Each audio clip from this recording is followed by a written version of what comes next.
Olá, seja muito bem-vindo ao Café Virtual.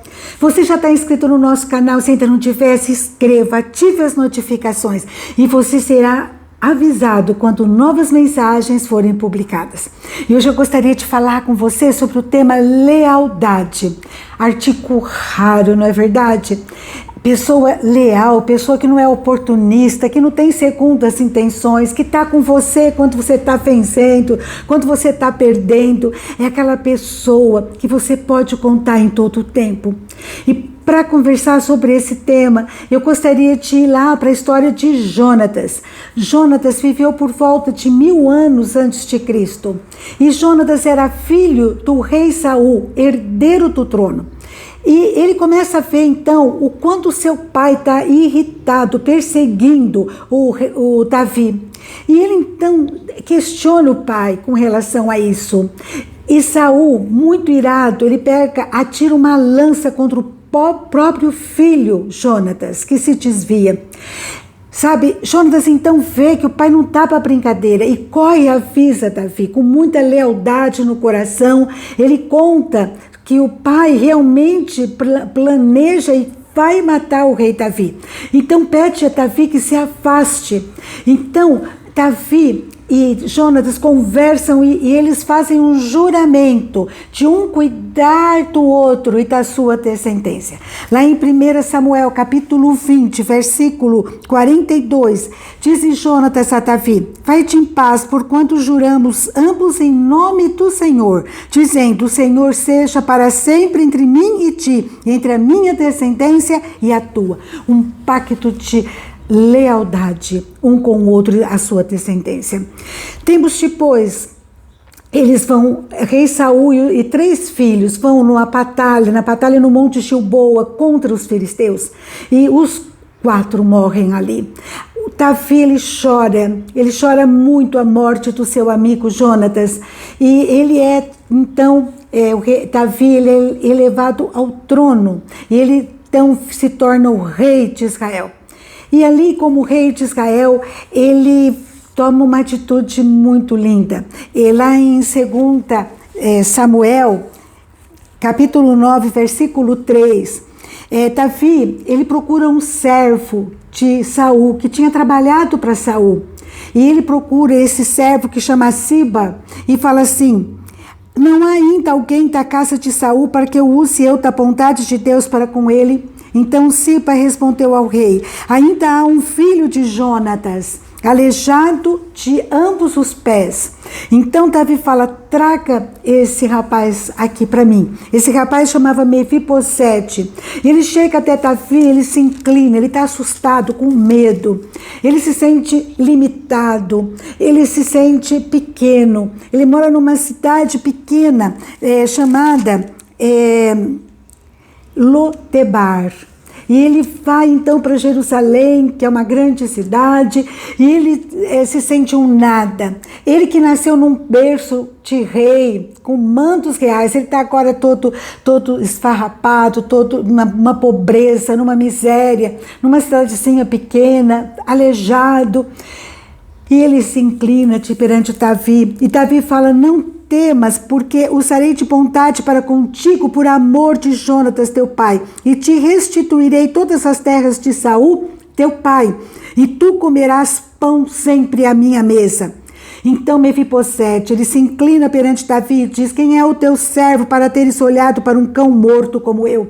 Então o herdeiro do trono, ele se sente agora um cão morto, alguém que não tem mais valor, alguém que está impotente, sem força, sem condições, um aleijado, né? Mas olha, a gente vê aqui a lealdade de Davi, um Davi segundo o coração de um Deus que é leal. Eu creio que Deus ajudou a despertar no coração de Davi, olha, para ir atrás de Mefibosete, porque é Deus que trata do nosso coração, dos nossos sentimentos. E eu fico maravilhada, porque de um lugar de desonra, num lugar tão triste que ele estava, ele é elevado a um local de honra, inclusive para se assentar, para comer na mesa de um rei.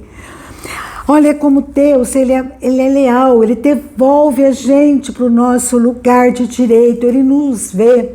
Eu não sei que situação que você está passando, mas nós temos um Deus que restitui o que foi tirado. Pode ser filho, pode ser bens, pode ser direitos. Deus, Ele olha para nós. Se nós estivermos na presença dEle, buscando Ele, coisas novas vão acontecer. E Ele se torna, então, filho do rei, comendo na mesa do rei, porque na mesa do rei não importa suas marcas, seu passado, não importa o que aconteceu para você. Você é convidado para a mesa do rei e lá nós somos todos iguais. E isso vai acontecer na eternidade quando nós estivermos com Deus. Oh, bênção, né? Que coisa maravilhosa. E ele se sente assim, não mais Jonatas, o filho de Jonatas, Mefibosete, se sente um cão morto, mas sim um príncipe, porque Deus, Ele muda a nossa condição. No lugar de afronta, Deus nos concede dupla honra. Em Isaías 61, versículo 7, diz que em lugar da vergonha que você sofreu, o meu povo, diz o Senhor, receberá porção dupla honra. Esse é o nosso Deus. Mas, olha só, a gente vê a deslealdade do rei Saul. Davi tinha sido muito importante no reinado dele, tinha matado o rei Golias, né, que estava afrontando o exército de Saul. Davi tocava a harpa que acalmava o rei Saul, mas ele é desleal com Davi. Nós vemos também que Jonatas aqui é um símbolo de lealdade com Davi. Ele vê que ele está sendo injustiçado, e ele então procura ajudar Davi. Olha só, e Davi agora, ele corresponde, sendo leal e trazendo o filho de Jonatas, Mefibosete, para junto dele, para comer com ele na mesa. História de lealdade, também de um Deus que olha por nós, que move corações, que muda circunstâncias, que restitui aquilo que a gente perdeu. Mas você e eu, nós somos desafiados a sermos leais também. Leais ao quê? A Deus, a não colocar outro Deus diante de nós. Deus, somente Deus merece ser buscado, adorado, reverenciado. Aos seus princípios, aos seus valores que são inegociáveis, leal a Deus, aos valores dele, aos seus princípios, à nossa família, aos nossos amigos. Será que nós temos sido leais, nós temos correspondido a essa lealdade? É lógico que quando na nossa vida, né, mesmo que quando você é leal, você procura fazer o certo, você pode ser acusado, você pode ter perdas. E isso aconteceu com Mefibosete. Siba, que era o servo do pai de Mefibosete, servo do rei Saul, ele se torna um homem desleal.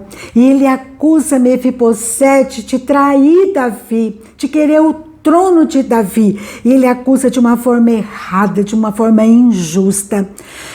Há muitos Sibas, né, desleais entre nós, pessoas que às vezes a gente acha que está conosco, que está nos ajudando, mas que são desleais, pessoas que você não pode confiar.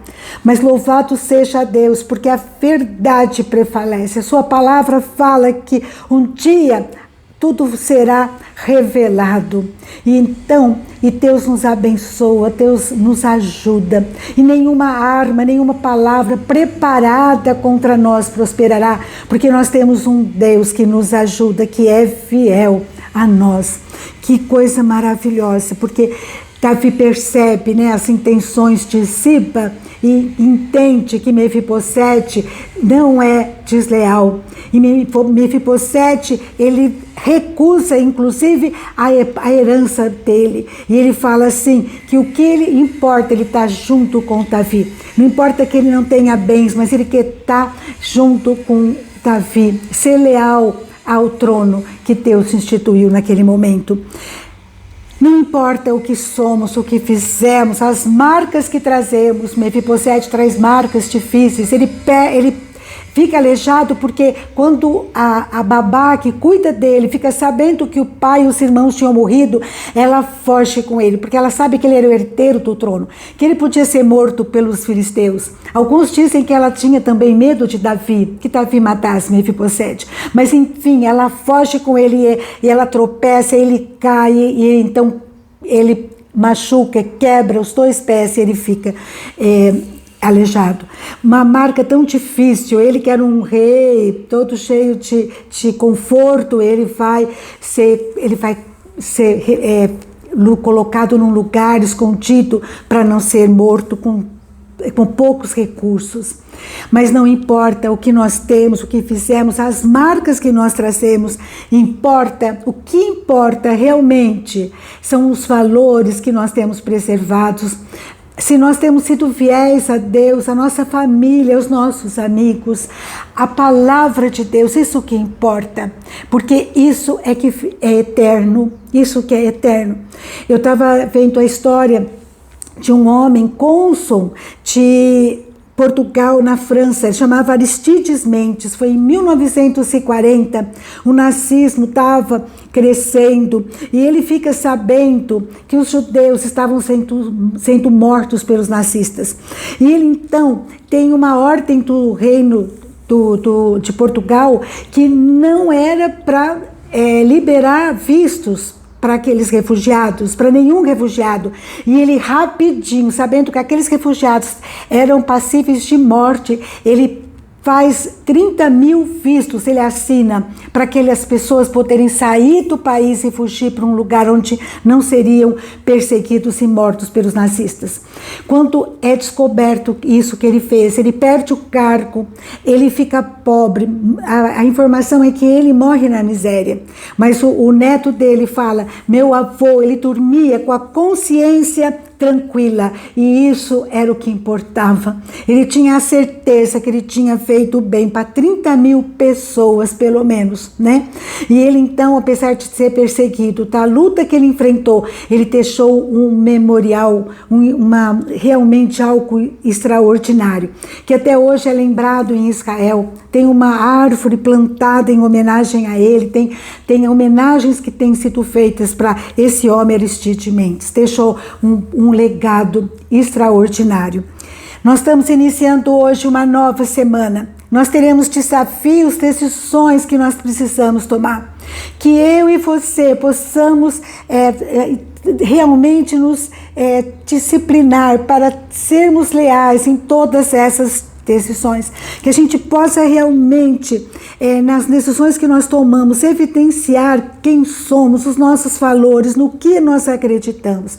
Se nós somos um príncipe mesmo, leal, ou um cão morto que nada vale, Será que eu tenho feito isso? Que Deus me ajude, a mim e a você, a guardar os valores inegociáveis e sermos leais, primeiro a Ele. Só Deus merece o nosso louvor, ninguém mais, santo nenhum, só Deus merece a nossa adoração, o nosso louvor, realmente a nossa obediência. Os princípios de Deus, os princípios eternos que eu possa estar guardando, que eu possa ser leal também com a minha família e com os meus amigos, em nome de Jesus. Amém? Eu acho maravilhosa essa história de Jonatas. A gente vê pessoas leais e desleais aparecendo nela. E que eu aprenda, eu quero muito ser leal a Deus, a minha família, aos meus amigos, e principalmente, a Deus e aos seus princípios, em nome de Jesus. Um grande abraço, fica com Deus e até a próxima, se Deus quiser.